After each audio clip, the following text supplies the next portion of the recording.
3 threes. Just how much of a lift did that been? Well, it was a huge lift. I mean, we didn't have a start in for a while in that stretch and stretched the lead. Our bench was fantastic tonight.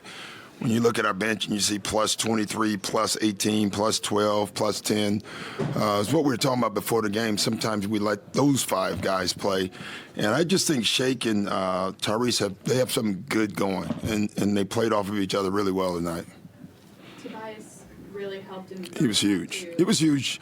You know, offensively he was great, but I thought Tobias defensively in the last 2 games has given us a huge lift. I mean, we start with Tucker and Kawhi, and then, you know, you put Tobias on Kawhi and Paul George and ask him to score. He's doing a lot of stuff for us. When you think about who Tobias was and you coached him here for Yeah. who he is now, and you're saying he's guarding Kawhi and Paul George, Yeah. how do you reflect on that evolution? It's been great. We wouldn't have put him on any of those guys when I was here. You know, really. He was, but you know, when you think about it, he was trying to develop himself as an offensive player.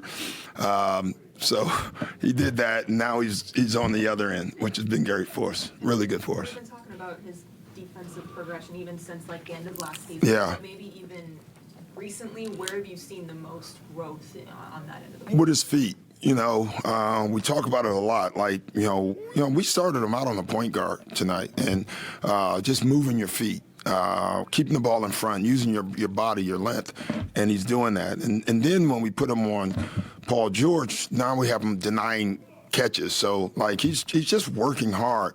Now he knows like there's nights he's going to get the ball, there's nights he's not going to get the ball, but there's other ways to help teams win, and he's doing that. Doc, it felt like this was a game where they threw a lot of stuff at Joel. Yeah. Whether they switched or they dropped, it seemed like he had the Yeah, we talked about it today on film. We showed them the last time we played them, like they did like 5 different things.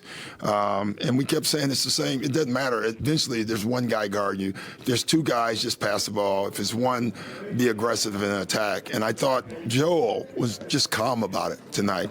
You know, in the past, you've been around, the quicker, the more energy towards him he gets, you know, quick with the ball. Tonight, he just took his time and picked them apart. I thought he was great. They put out a stat tonight about Joel that if you look at most 35-point games by a center this season, he's got 15. Everyone else combined has 10.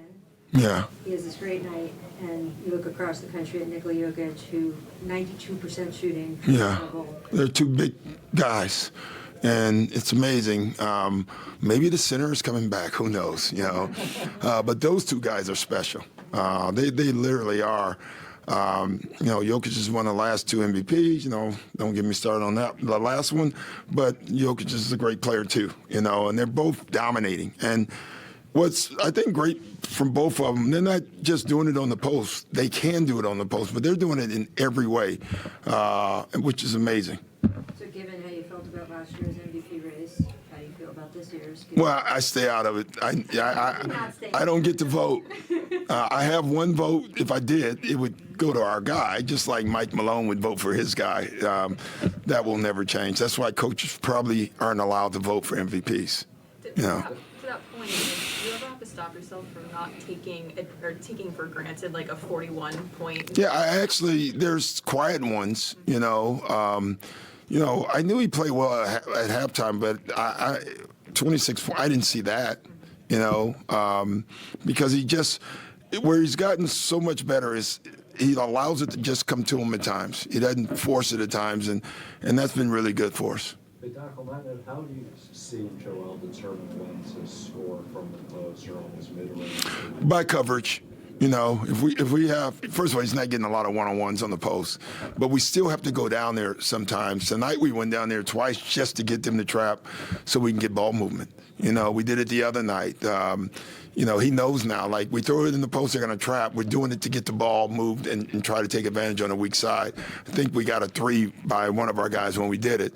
Did the same thing in the Laker game. So single coverage, every once in a while he sees that, then we go to the post more.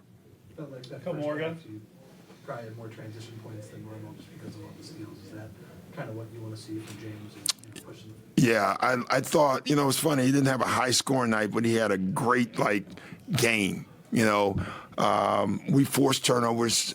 We told them we could tonight. We told them those two guys, like, let's get our hands in there. Let's trap a lot. Let's see how many deflections we can get.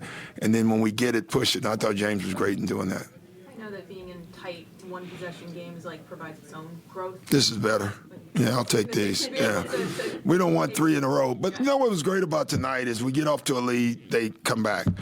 We get another lead, they fight back to start the third. We didn't stop. It didn't phase us. Like, they're good. They really are good. The record doesn't say that, but I'm telling you, they're good. And we just kept playing, and that's who we have to become. We can't get frazzled when teams make runs at you, especially on the road, and that was good. Doc, you guys are Last one, go. 16-4 over the last 20. Yeah. Best record in the league. Obviously getting the guys back healthy. Yeah. What's still one area you're looking for the team to improve going forward? Well, I want to improve defensively all the time.